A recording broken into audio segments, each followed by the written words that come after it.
The scanner beeped 3 times in quick succession. Commander Jake Patterson looked down at the screen and frowned. The readings made no sense. They were orbiting a frozen moon at the edge of explored space. And according to his instruments, something down there was giving off energy. A lot of energy. "Lisa, come take a look at this," Jake said. Dr. Lisa Morgan pushed away from her workstation and floated across the small cabin of the exploration vessel Wanderer. In zero gravity, movement was more like swimming than walking. She grabbed the back of Jake's chair and peered at his screen. "That cannot be right," she said. "There is nothing on this moon. We checked the database. No settlements. No mining operations. Nothing." "The scanner does not lie," Jake replied. "Something is down there. And it has been running for a very long time." Lisa pulled up the moon's information on her own tablet. The place had no official name, just a catalog number. It orbited a massive gas giant, far from any star. The surface temperature was -200 degrees. Nothing could survive there without serious protection. "We should report this," Lisa said. "Let the science teams handle it." Jake looked at the readings again. The energy signature was strong and steady. Whatever was generating it had been doing so for centuries, maybe longer. "We are already here," he said. "It would take 3 months for another ship to reach this location. Let us at least take a look." Lisa sighed. She knew that tone in Jake's voice. He had already made up his mind. "Fine. But we stay in the shuttle. And if anything looks dangerous, we leave immediately." "Agreed," Jake said with a small smile. 2 hours later, their shuttle broke through the thin atmosphere and descended toward the ice. The moon's surface was covered in frozen mountains and deep valleys filled with ancient snow. The energy readings led them to a crater on the dark side, where no sunlight ever reached. Jake brought the shuttle down carefully. The landing struts settled onto ice that might have been there for 1,000,000 years. Outside the windows, everything was darkness and cold. "Temperature is -198 degrees, Lisa read from her console. "Atmosphere is mostly methane and nitrogen. Not breathable, obviously." They put on their environmental suits, thick layers of insulation and armor that would keep them alive in the killing cold. The suits were bulky and made movement difficult, but they were necessary. Without them, a human would freeze solid in less than a minute. The shuttle's airlock cycled open. Jake stepped out first, his boots crunching on the ancient ice. His helmet light cut through the darkness, revealing a landscape of frozen waves and jagged peaks. Lisa followed close behind, her scanner in hand. "The readings are stronger here," she said. "Whatever is generating this energy is below us, deep below us." Jake looked around and spotted what looked like a cave entrance 30 meters away. "There," he said, pointing. They walked carefully across the ice. One wrong step could send them sliding into a crevasse. The cave entrance was larger than it had appeared from a distance. It was big enough to fly the shuttle through. "This is not natural," Lisa said, running her gloved hand along the smooth wall. "Something carved this." Jake shone his light into the darkness. The cave went down at a steep angle, disappearing into the depths of the moon. "The energy readings? Coming from down there," Lisa confirmed. They activated the lights on their suits to full brightness and started down. The tunnel was wide and smooth, as if something enormous had passed through it many times. The ice here was different too. It had a blue glow, as if lit from within. After walking for 20 minutes, they found the first chain. It was massive. Each link was as big as Jake's entire body. The metal was dark and covered in frost, but underneath, strange symbols glowed with a faint purple light. The chain stretched across the tunnel floor and disappeared into the ice on both sides. "What in the world is this?" Jake whispered. Lisa's scanner was going wild. "The metal is not from any known source. The energy signature is off the charts. Jake, this chain is not just sitting here. It is active. It is doing something." They followed the chain deeper into the ice. More chains appeared, crossing the tunnel at different angles. Some were buried under layers of frost. Others hung from the ceiling like frozen waterfalls. All of them glowed with that same purple light. The tunnel opened into a vast chamber. Jake stopped at the entrance, his breath catching in his throat. The chamber was so large that his helmet light could not reach the far walls, but he could see what was in the middle. Two creatures lay on the ice, wrapped in chains. They were enormous, each one the size of a small building. Their bodies were covered in scales that might have once been bright colors but were now dull and cracked. Huge wings were folded against their sides, bound by multiple chains. Long necks ended in heads that looked almost like dragons from Earth's old stories. "Are they alive?" Lisa asked, her voice barely a whisper. Jake walked closer, his heart pounding. The creatures did not move. Frost covered their scales like a thick blanket.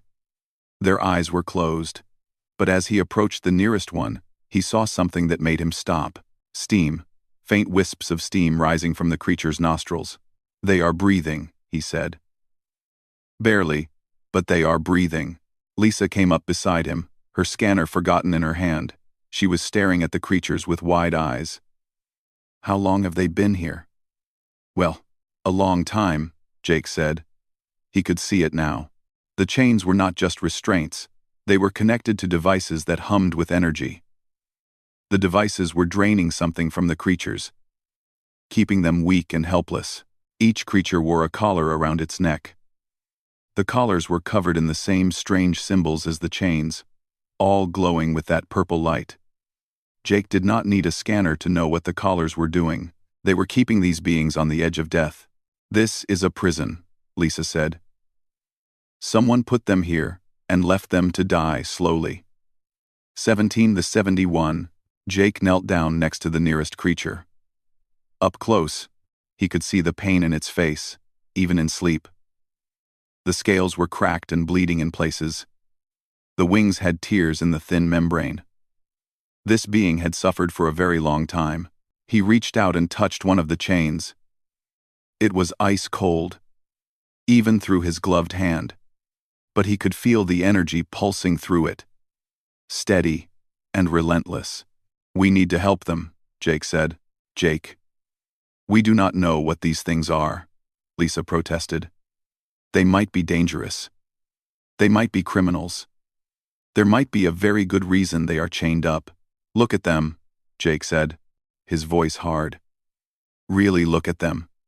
Does this look like justice to you? This is torture. Slow, endless torture." Lisa stared at the creatures. She saw what Jake saw. The suffering. The cruelty of leaving sentient beings to die in the darkness. And cold. Alone. And forgotten. "What do you want to do?" she asked quietly. Jake stood up and looked at the chains. The collars. The energy devices. "We are going to set them free." As if they had heard him, the creature's eye opened. Just one eye. Barely a crack. It was golden, like liquid sunlight. And it looked directly at Jake. There was no threat in that gaze, only hope. Only a desperate, dying hope that someone, anyone, had finally come. Then the eye closed again, and the creature went still once more. Jake and Lisa returned to the shuttle in silence. The walk back through the ice tunnels felt different now. They both knew what waited for them in that dark chamber, slowly dying in chains. Inside the shuttle, they removed their environmental suits. Lisa immediately went to her computer and started analyzing the scans she had taken. Jake stood by the window, staring out at the frozen landscape. "We could call for backup," Lisa said without looking up from her screen. "There are protocols for situations like this." State, Luxted. "Protocols that would take months to go through," Jake replied. "Those beings do not have months. They probably do not have weeks." Lisa pulled up an image on her screen. It showed the energy drain from one of the collars. According to these readings, their life force is being siphoned at a constant rate. The collars are designed to keep them alive, but suffering. Whoever built this prison wanted them to last a long time. Jake turned away from the window. "How long have they been there?" "Based on the ice accumulation and the decay rate of the metal, I would estimate at least 200 years, maybe more." 200 years. Jake tried to imagine being chained in the dark for 2 centuries, feeling your life slowly drain away, knowing that no help was coming. The thought made him feel sick. "We need equipment," he said. "Plasma cutters for the chains, medical supplies, thermal generators to warm the area."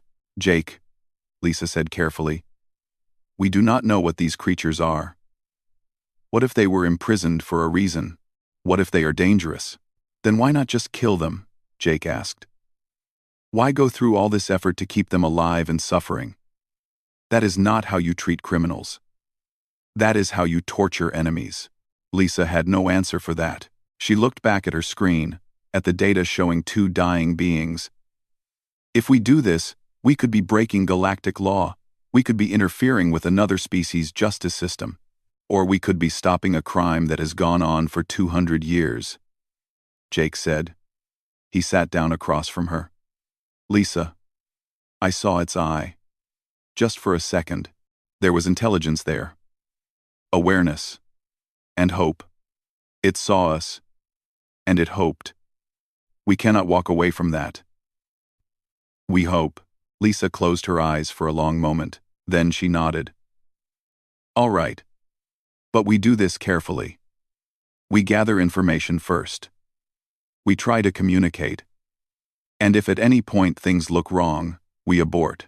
They spent the next hour loading equipment onto a cargo sled. Plasma cutters, thermal blankets, medical scanners, emergency rations, and everything else they might need.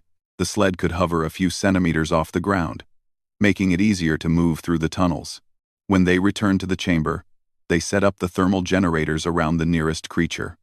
The generators hummed to life, pumping heat into the frozen air. It would take time to warm the area enough to make a difference, but it was a start. Jake examined the chains while Lisa set up her medical equipment. The chains were incredibly strong, but the plasma cutter could slice through them given enough time. The real problem was the collars. They were connected directly to the creature's life force, and removing them wrong could kill instantly. "I need to scan the collar mechanism," Lisa said. She approached the nearest creature, moving slowly and carefully. Even unconscious, it was clearly a powerful being. Its head alone was larger than their entire shuttle. She placed her scanner against the collar and began running diagnostics. The symbols on the collar flashed as her scanner probed them. Data streamed across her tablet screen. "This is sophisticated technology," she muttered. "Very old, but advanced. The collar is not just a restraint. It is a complete system. Life support, energy drain, neural suppression, everything." "Can you remove it?" Jake asked. "Not yet. I need to understand how it works first. If I trigger the wrong sequence, it could kill the creature instantly." Jake nodded and turned his attention to the chains. He activated the plasma cutter and touched it to the nearest link. The metal began to glow orange, then white. Slowly, the cutter burned through. The link fell away with a heavy thud. One down, several hundred to go. Hours passed. Jake cut chains while Lisa studied the collar. The thermal generators gradually warmed the chamber, though it was still far below freezing. Frost began to melt off the creature's scales, revealing colors underneath. The nearest one had been deep blue, like the ocean. The other, slightly smaller, had been crimson. Jake was cutting through the 20th chain when he felt something in his mind. It was not a sound or a voice. It was more like a memory that was not his own. He saw a vast sky filled with stars. He saw ships, thousands of them, flying in formation. He saw war. He stumbled back, the plasma cutter falling from his hand. "Jake?" Lisa called out. "What is wrong?" "I saw something," he said, pressing his hand to his helmet. "In my head." Images. Lisa quickly scanned him with her medical device. "Your neural activity spiked. Jake, I think the creature tried to communicate with you." They both looked at the blue creature. Its eyes were still closed, but something had changed. The breathing was slightly stronger. The thermal generators were working. "Can you try again?" Lisa asked. "If it can communicate, maybe it can tell us how to remove the collars." Jake picked up the plasma cutter and approached the creature's head. He placed his gloved hand on the scales near its eye. They were still cold, but warming. "We are trying to help you," he said aloud, knowing the words were pointless in the vacuum of space that leaked into this chamber. But he hoped the intention would carry through. The images came again, stronger this time. He saw two beings like these creatures, flying through space without ships. They were protecting a convoy of smaller vessels from attackers. He saw them fighting with fire and lightning, defending those who could not defend themselves. Then he saw betrayal. A fleet arrived, claiming to be allies. But they attacked without warning. The two defenders were overwhelmed by numbers and technology.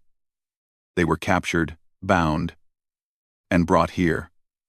To this frozen moon. To this prison. He saw the face of their captor, a being that looked almost human but was not. It wore robes covered in the same symbols that marked the chains and collars. The images showed years passing, decades, the two prisoners waiting for rescue that never came, their people searching but never finding them, the empire that imprisoned them spreading across the galaxy, crushing anyone who resisted. Then a final image, the empire falling, destroyed by its own corruption and the rebellion of its slaves. The prison forgotten. The two prisoners left behind, abandoned even by their enemies. Jake pulled his hand away, gasping. Tears ran down his face inside his helmet. "What did you see?" Lisa asked. "They were heroes," Jake said, his voice rough. "They were defending others when they were captured. They have been here for 200 years because everyone forgot about them. The empire that imprisoned them is gone, dead for over a century. But the prison kept running." Lisa stood very still. "Then we are their only hope." "Yes."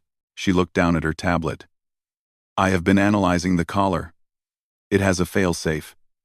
If anyone tries to remove it improperly, it will release all the stored energy at once. It would kill the creature and probably us too. Can you bypass it?" "Maybe, but I would need to access the control center. These collars are remotely managed. There has to be a central system somewhere in this prison." They searched the chamber and found a door hidden behind layers of ice. Jake used the plasma cutter to melt through. Beyond was a corridor leading to other rooms. One room contained records, ancient data stored in crystal matrices.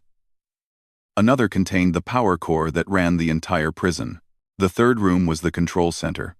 Screens covered the walls, all showing the status of the two prisoners in the chamber. Lisa sat down at the main console and started working. "This language," she muttered. "I have seen something like it before. In the xenoarchaeology database. It is from the Krell Empire.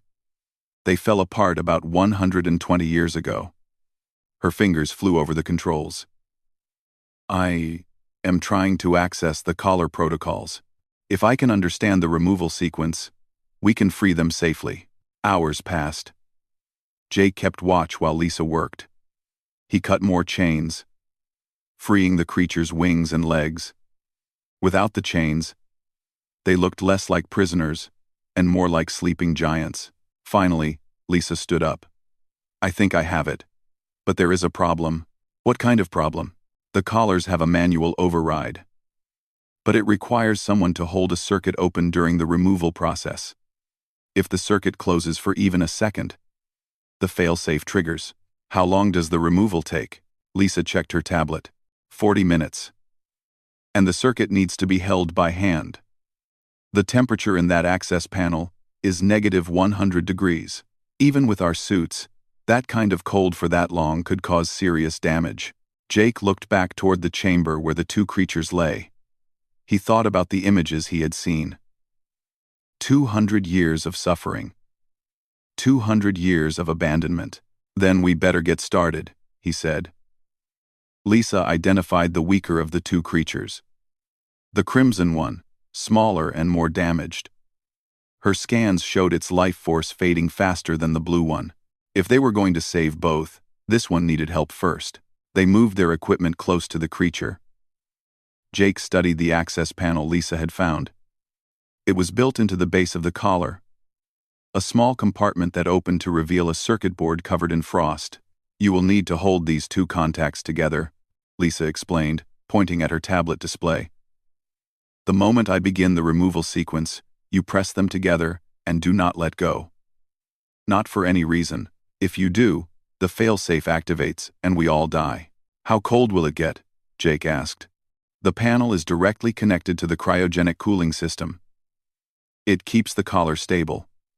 When we start the removal, all that cold has to go somewhere. It will flood into the access panel. Lisa showed him the temperature projections on her screen. It started at -100 and would drop to -150 within 10 minutes. Even their environmental suits were only rated for -120 for extended periods. Your fingers will go numb first, Lisa said. Then your hand. The cold will spread up your arm. You will feel pain. Then nothing. But you cannot let go. Jake looked at the sleeping creature.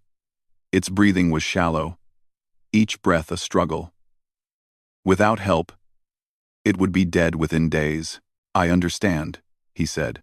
They prepared everything carefully. Lisa programmed the removal sequence into her tablet.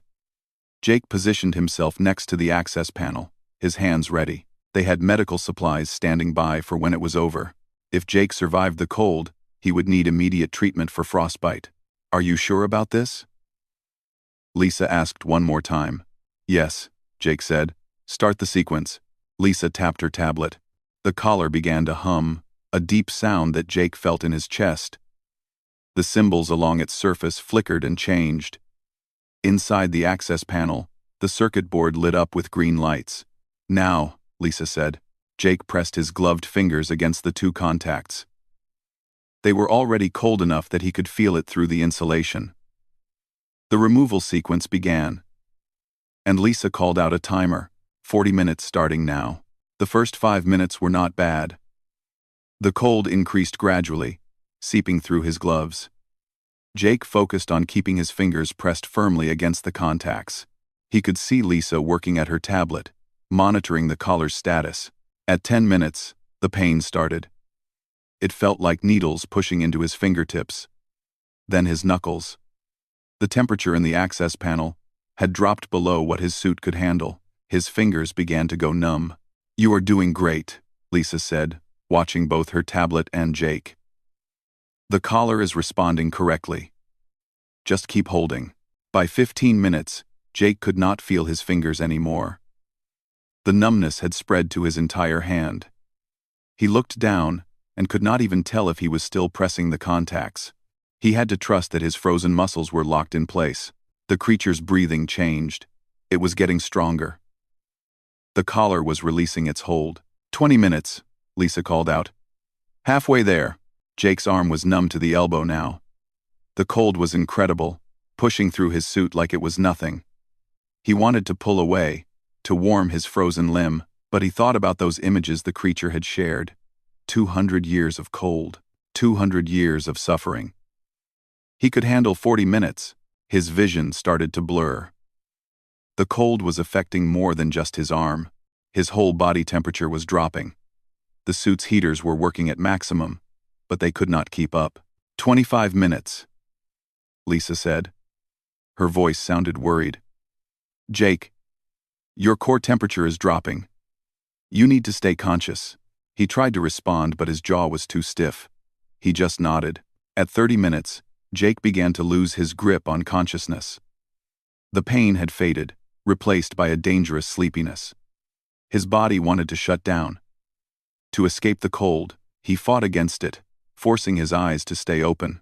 35 minutes, Lisa said. Almost there. Just 5 more minutes.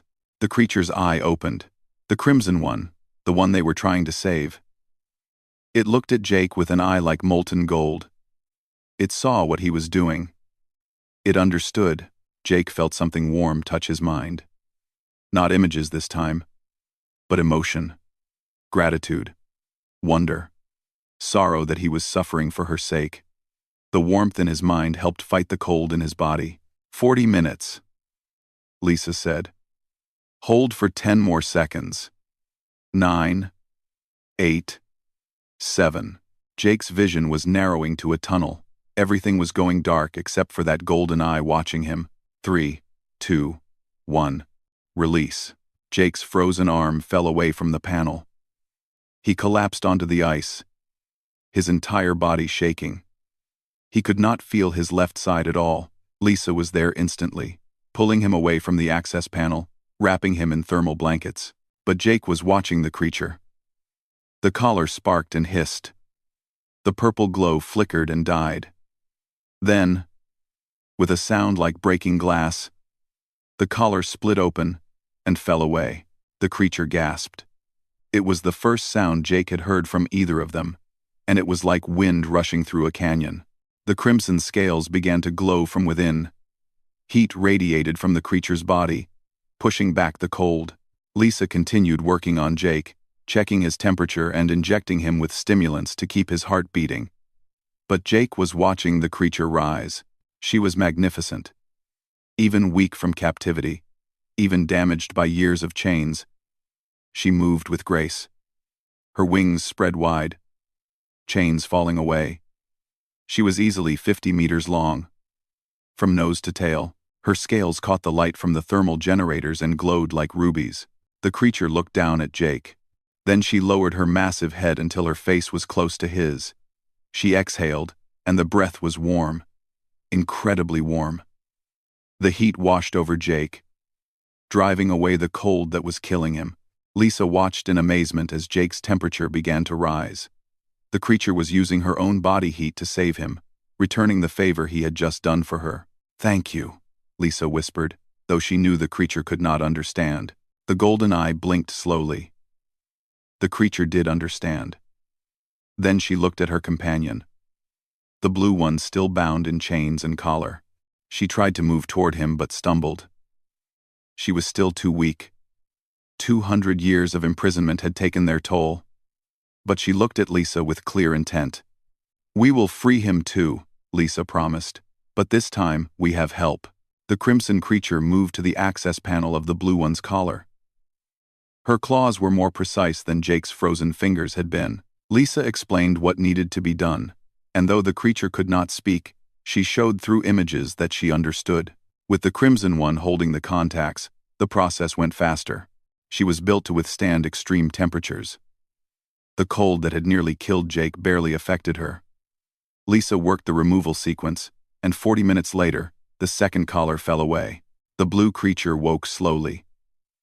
His first sight was his companion, free and standing over him.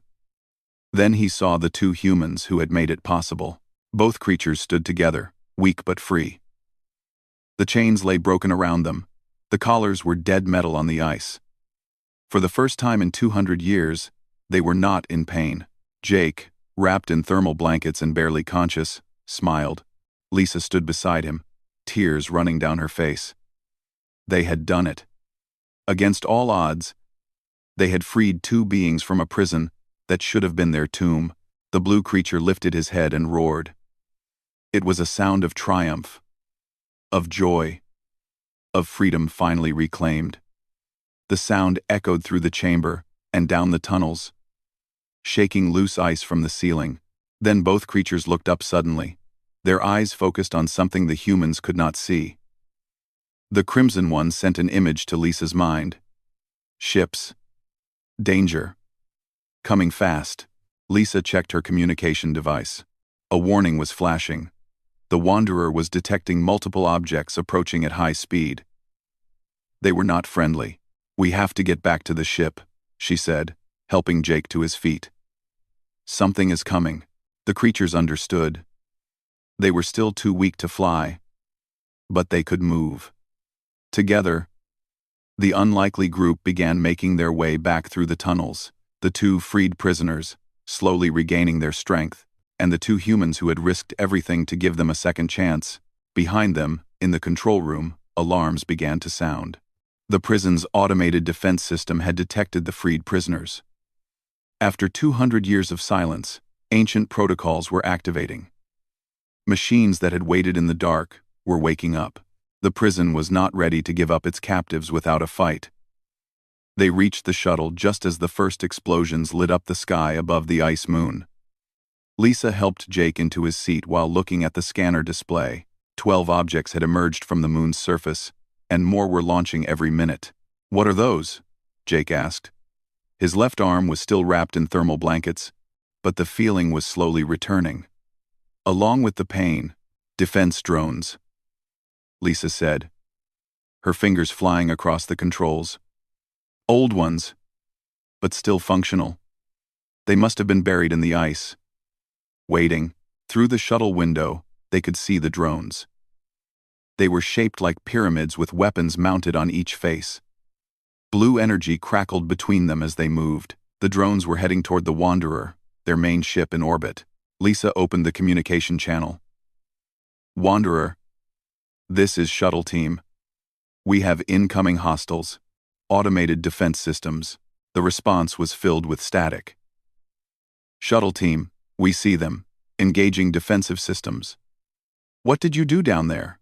"We freed the prisoners," Lisa said. The prison did not like it. More drones were rising from the ice. 30 now. 40. They spread out in formation, surrounding the Wanderer. The ship's defensive lasers fired, destroying 2 drones, but for every one destroyed, 2 more appeared. "They are going to destroy our ship," Jake said. Lisa looked back at the 2 creatures who had followed them to the shuttle. They were too large to fit inside, so they waited outside in the killing cold. The Crimson One, who Jake had named Kira in his mind, sent images. She was showing them the prison's layout. There was a power source deep underground. It controlled everything, including the drones. "If we destroy the power source, the drones stop," Lisa said. "But someone would have to go back into the prison." Deep into it, Jake was already unbuckling his restraints. "Then, that is what we do." "You can barely move your arm," Lisa protested. "I can move enough." Jake grabbed a weapon from the shuttle's emergency locker. "Besides, you need to stay here and pilot the shuttle. If things go wrong, you get out." "Jake, that is an order, Doctor." Lisa wanted to argue, but she knew he was right. The drones were multiplying faster now. The Wanderer sent another message saying they were preparing to retreat. If the shuttle did not return soon, they would have to leave it behind. Jake sealed his environmental suit and headed back outside. The 2 creatures were waiting. The blue one, who Jake thought of as Vel, lowered his head. He sent an image to Jake. He wanted to help. "You are still too weak to fight," Jake said, knowing they could understand his intent if not his words. Vel sent another image. "Not fighting. Carrying." He could move faster than Jake could run. Even in his weakened state, Jake climbed onto Vel's back, finding a place between the massive shoulders. The scales were warm now, heated by the creature's returning strength. Kira stayed with Lisa and the shuttle. Vel ran back into the ice tunnels.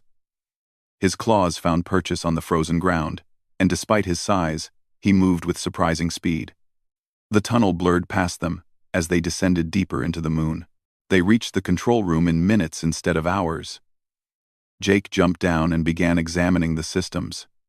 The screens showed the drone count had reached 70. The Wanderer was damaged and falling back. Time was running out. Jake found the power core schematics. The prison was powered by a geothermal tap, drawing energy from the moon's molten core. The system was incredibly stable, designed to run for thousands of years without maintenance. Shutting it down safely would take days, but Jake was not interested in safe shutdowns. He looked at the overload protocols, safety systems designed to prevent the core from exploding. If he disabled those safeties, the core would overload in about 30 minutes. The resulting explosion would destroy the prison and everything in it, including anyone still inside. Jake started the shutdown sequence, disabling safety protocols one by one. Alarms began blaring. The temperature in the control room started rising as the core's heat was no longer being properly dispersed. Vel watched him work, understanding what Jake was doing. He sent an image of worry. "I know," Jake said, "but this is the only way to stop the drones fast enough." The system required manual confirmation to continue the overload. Every 60 seconds, Jake had to press a button or the sequence would abort. It was a failsafe to prevent accidental overloads, but it also meant Jake could not leave the control room. He set the final sequence in motion and sent Vel away. The creature resisted, sending images of carrying Jake to safety. But Jake shook his head. "Go. Protect Lisa and Kira. I will find another way out." It was a lie. They both knew it. But Vel finally turned and ran back up the tunnels. Jake watched him go, then turned back to the controls. The core temperature was climbing rapidly. 20 minutes until overload. The screens showed the Wanderer retreating out of the drone's range. Good. They would survive. Jake pressed the confirmation button. 59 seconds until he had to press it again. He thought about his family back on Earth. His sister would miss him. His parents would be told he died a hero's death in the line of duty. They would never know about the prison, the creatures, or the choice he made in these final minutes. He pressed the button again. 15 minutes until overload. The drones were beginning to return to the moon, summoned back by the prison's emergency protocols. They sensed something was wrong with the power core, but they were too late to stop it. Jake pressed the button again. The control room was getting hot now. The heat from the core was overwhelming the cooling systems. Sweat ran down Jake's face inside his helmet. His left arm still ached from the cold, and now his whole body was overheating. The irony was not lost on him. 10 minutes. He pressed the button. The screens started failing, one by one. The heat was destroying the electronics. Soon the whole system would collapse. But it did not matter. The core was past the point of no return. It would explode whether Jake pressed the button or not. 5 minutes. He pressed the button anyway. The tunnel entrance collapsed suddenly, tons of ice and rock blocking the way out. The rising temperature was causing the ice to melt and shift. Jake was sealed in the control room with no escape. He sat down in front of the controls and pressed the button one more time. 3 minutes left. Jake closed his eyes and thought about Kira's golden eyes, the gratitude he had seen there, the hope. He thought about Vel's strength, the way the creature had carried him even while weakened. They would live now. They would see their people again. They would be free. It was worth it. 2 minutes. Jake's hand moved to press the button, but he stopped. It was no longer necessary. The core was going to blow.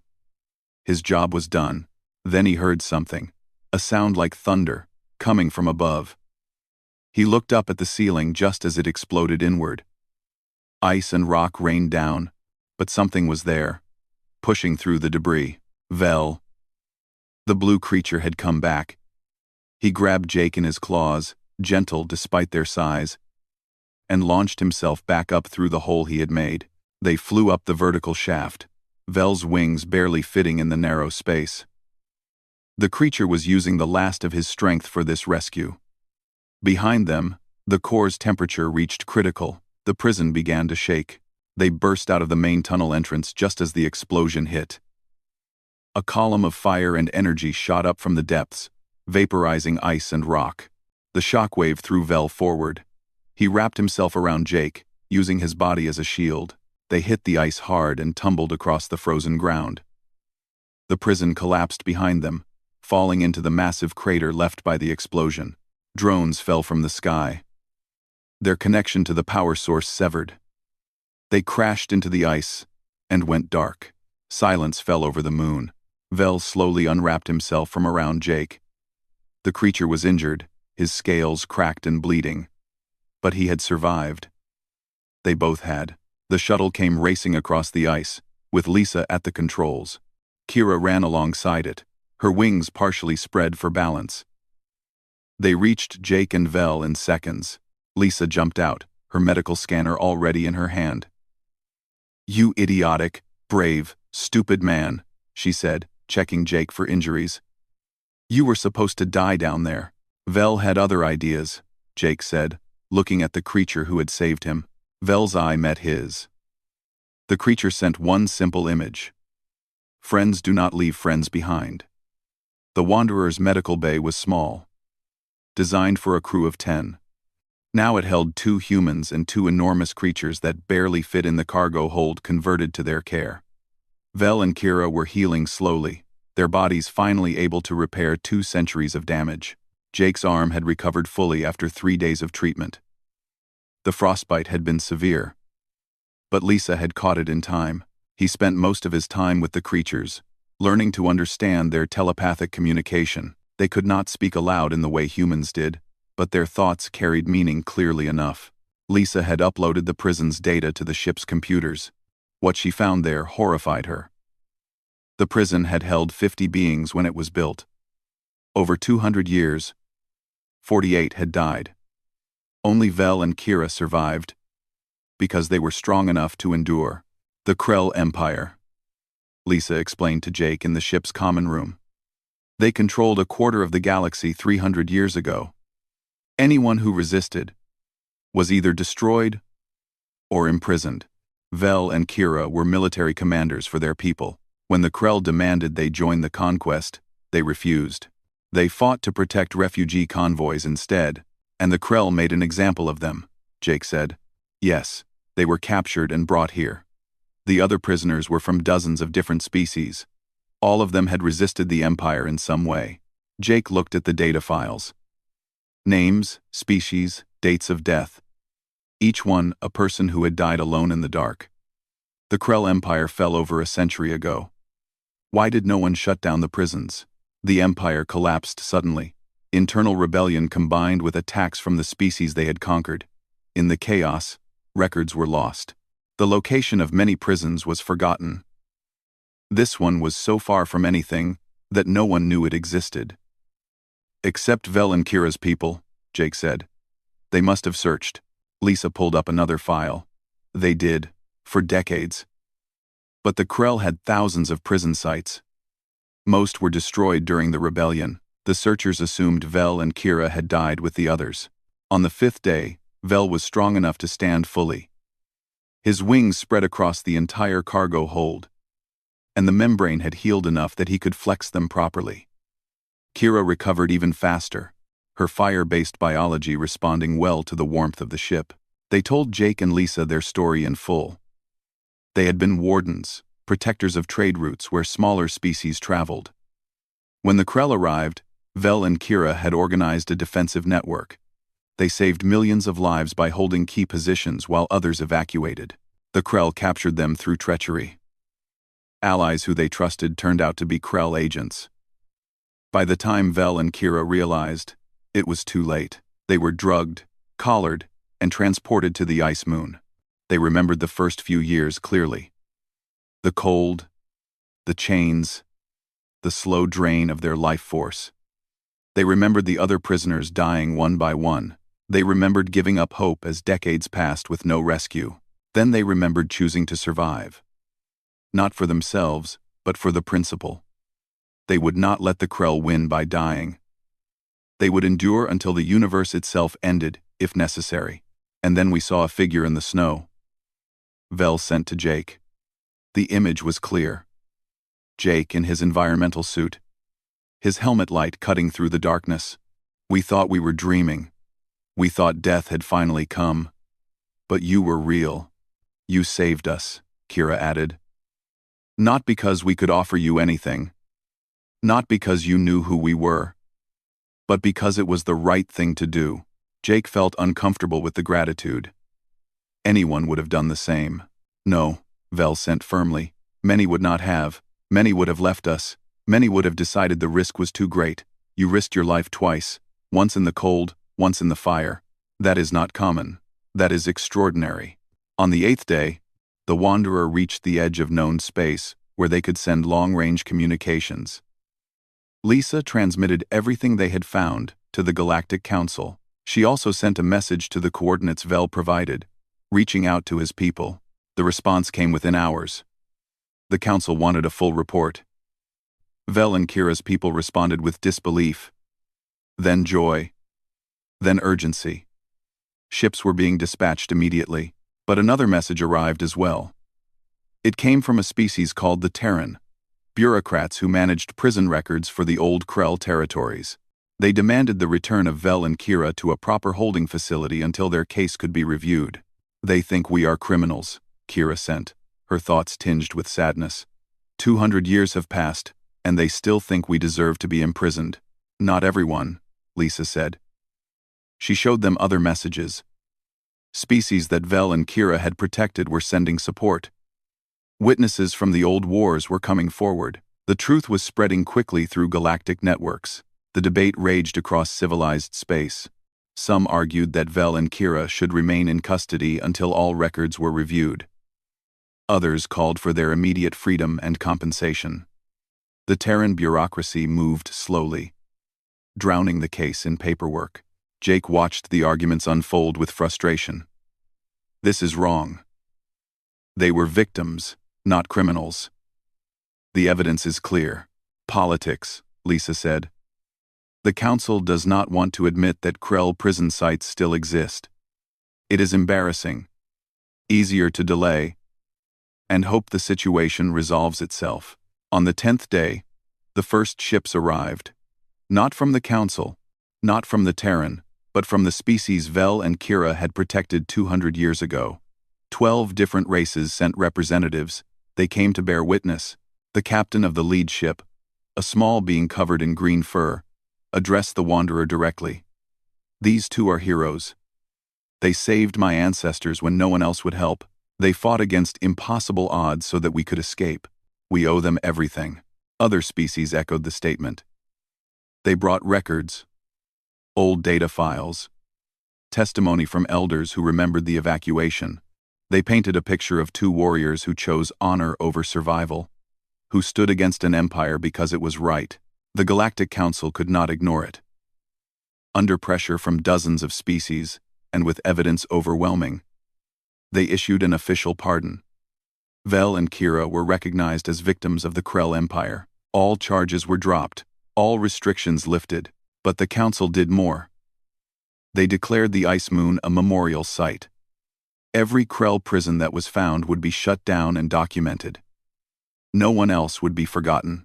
On the 15th day, Vel and Kira's people arrived. Their ships were beautiful, designed to look like they were flying even when stationary. The reunion was emotional. Vel and Kira met family members who had been children when they were captured. They met grandchildren they never knew existed. Jake and Lisa watched from the Wanderer as the celebration unfolded. Hundreds of Vel and Kira's people filled the area of space around them, their joy palpable even across the void. We did a good thing, Lisa said quietly. We did the right thing, Jake corrected. Vel and Kira came to say goodbye. They had recovered fully now. Their scales bright and their strength returned. They looked nothing like the dying creatures Jake and Lisa had found in the ice. You gave us our lives back, Vel said. How can we repay such a debt? You do not owe us anything, Jake said. We did what anyone should do, but not what everyone would do, Kira reminded him. Humans are new to the galactic community. You have been spacefaring for less than a century. Yet you showed more compassion than species who have traveled the stars for millennia. Your people have a saying, Vel continued. The measure of a civilization is how it treats its weakest members. We were as weak as any being could be. And you treated us with kindness. That says much about humanity. The creatures had gifts. Star charts to regions of space their people knew, but the Council did not. Technology that could improve human ships and medicine. Knowledge accumulated over thousands of years of exploration, but more than that, they offered friendship. An alliance between their people and humanity. Protection and support as humans found their place in the galaxy. Our people are fierce in battle, Kira sent. But we are more fierce in loyalty. Humanity freed us when no one else would. We will not forget. Our children will not forget. 10,000 years from now, when beings speak of this day, they will know that humans are our friends. Jake felt tears in his eyes. We would be honored by that friendship. The last image Vel sent was not of the present, but of the future. He showed Jake a galaxy where humans and his people flew together. Where the memory of two dying creatures in the ice became a story of hope, where compassion proved stronger than cruelty. You found us on the edge of death, Vel sent. Two chained dragons in the snow, forgotten by the universe. But you did not leave us. You risked everything to save us, and in doing so, you showed the galaxy what humanity truly is. What is that? Jake asked.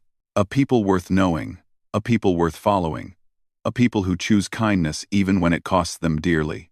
Vel and Kira spread their wings and flew toward their people's ships. They moved through space like they were dancing, free for the first time in 2 centuries.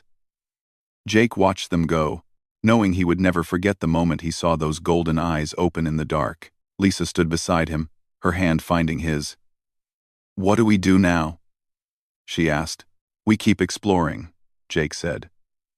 "We keep finding those who need help.